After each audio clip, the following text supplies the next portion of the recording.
So today we're going to talk about one very simple concept, the break-even calculation, and you'll be surprised at how many investors do not do this before they invest their money. So if you're buying a business or investing in real estate, please stick around for just 5 or 10 minutes because this very simple concept can save you lots of headache in the future. So the reason I did this video is because right now, a lot of you know we have income actually flat or down in many businesses and certainly in a lot of investment real estate. Expenses are way up, which we're going to talk about in a minute. And of course, I continually talk about the rising debt costs. As we all know, the Federal Reserve is continuing to raise interest rates. So specifically with real estate, there are several things that determine income. So clearly you've got what we call your gross potential rent. And then beyond that, you have your vacancies, your bad debt, your skips, your evictions.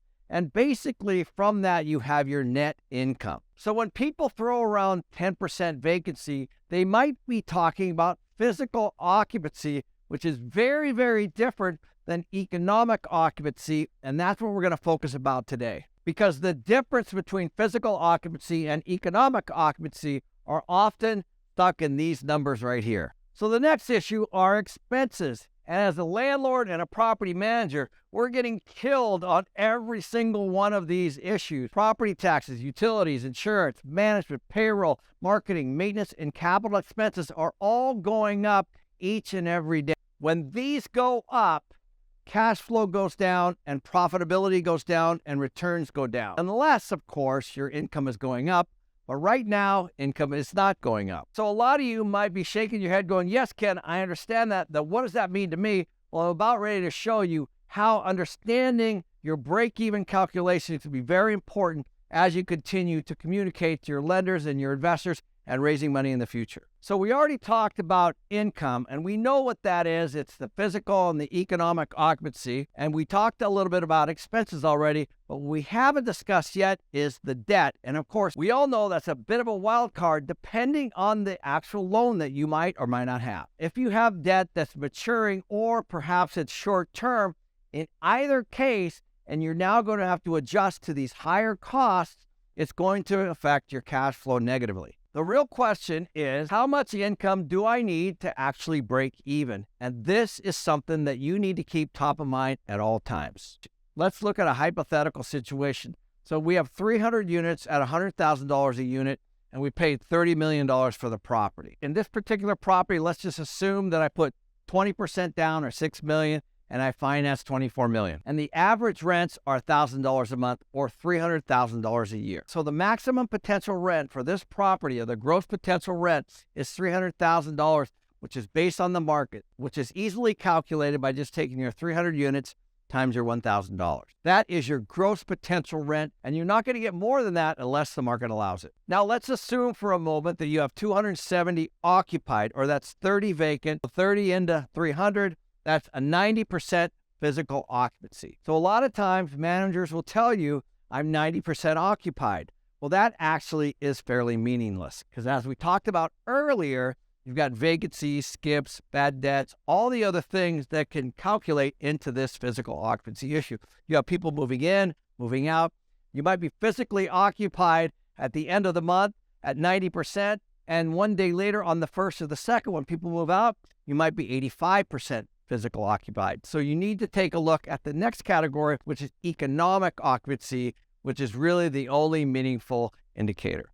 Economic occupancy is actual rents collected, not other income, rents collected against your gross potential. That is the most meaningful number that you need to pay attention to.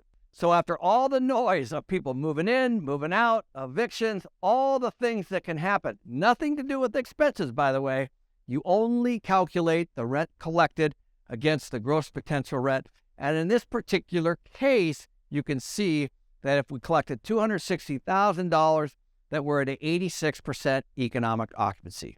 This is going to become very important soon. This number is going to become increasingly more important as we're heading into the future because now more people are competing for more tenants and there's going to be more vacancy as people compete for occupancy. They're going to be offering discounts on their rents, and you might even see some concessions coming in the future. All, of course, lower your economic occupancy. Now let's take a look at the operating expenses. And I don't have time to break down every single component. So let's assume for a moment that your expenses are $150,000 or 50% of your gross potential income. Now, as you all know, operating expenses can vary widely from city to city, county to county, state to state, depending on insurance costs and property taxes and utilities, all the things that it costs to run a property. I get that. So in many states and many cities, you might have lower operating expenses, but that's not the point here. The point here for this analysis, we're going to use 50%. So the next category is, of course, debt.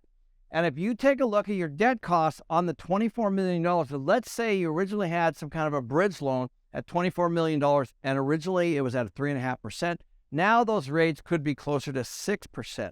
So the difference in the actual debt payment each and every month is, let's say, $105,000 a month at 3.5% based on a $24 million loan versus today on a 6% based on a $24 million loan of about $143,000. So as you can see, this is a significant difference in the actual monthly cost of debt. So if we take the economic occupancy of 260, and I sure hope that you're able to maintain that moving into the future, but this could go up and it could go down. If rents are going up, then of course the number can potentially go up.